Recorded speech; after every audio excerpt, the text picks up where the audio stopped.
Oke. Baik, saya ke Pak Edi Hasibuan sekarang. Pak Edi Hasibuan, saya ingin minta pendapat Anda sebagai mantan anggota Kompolnas dan juga sebagai mantan wartawan, Pak Edi, yang biasa ngepost di kepolisian.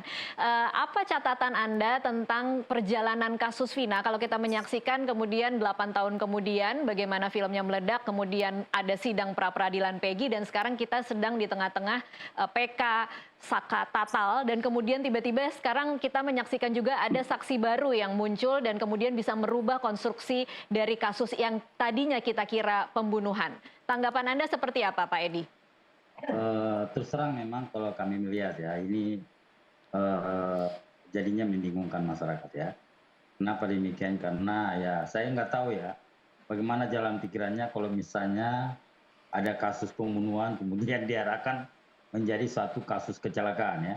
Padahal sebetulnya kalau kita lihat ini juga sudah memiliki kekuatan hukum ya, keinkrah, kemudian ya tidak apa-apa sebetulnya. Memang itu adalah hak daripada semua orang, termasuk juga saya kira Sakatata, saya kira juga yang lain ya. Saya kira memang hak mereka untuk menuntut keadilan ya, menginginkan keadilan jika memang itu bisa dibuktikan ya. Baik, Pak Edi, Seperti kata Bang Kusno tadi. mohon Halo? maaf, Pak Edi artinya sampai saat ini Anda masih yakin kalau ini kasus pembunuhan ya, Pak Edi?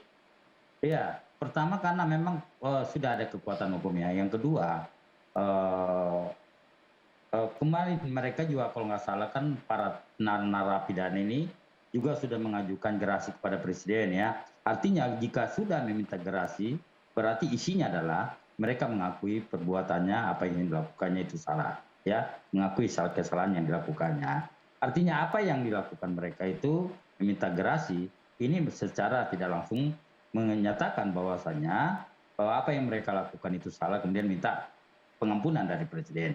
Namun Baik. memang kemarin saya kira ditolak oleh presiden ya, lalu melakukan upaya-upaya yang lain. Nggak apa-apa, saya kira ini bagian daripada upaya hukum ya, dan saya kira kita harus hormati itu ya. Sepanjang itu memang bisa dibuktikan secara hukum ya, betul kata Bang Susno tadi, saya kira semua harus nyambung ya, antara saksi yang lain, tersangka yang lain, semua harus nyambung. Tidak bisa ada bertentangan ya, karena semua itu sudah ada apa namanya, antara bukti yang satu dan yang lain pasti nyambung semua ya. Baik, Saya Pak kira Edi, itu berarti yang akan kalau menjadi dasarnya. Anda melihat perkembangan saat ini ketika kemudian saksi-saksi menarik keterangan mereka di 2016, terpidana kemudian mengaku pada saat pemeriksaan itu mengalami penyiksaan, bahwa mereka tidak melakukan, bahwa semua itu di bawah tekanan, itu membuat Anda berpikir bahwa mungkin saja peradilan yang terjadi di 2016 itu adalah peradilan yang di bawah tekanan, tidak Pak Edi?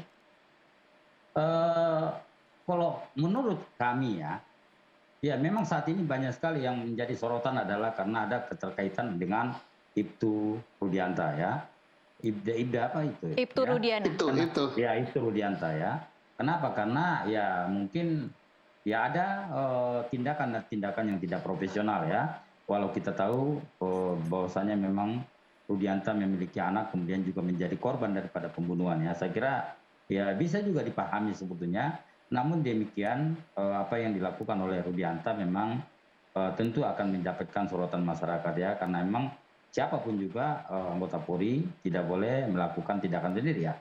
Semua aturan harus memang didasarkan pada semua proses hukum yang sudah ditetapkan oleh undang-undang ya. Walaupun misalnya itu anak sendiri, tetapi lagi-lagi adalah semua harus mengikuti aturan-aturan Baik. hukumnya.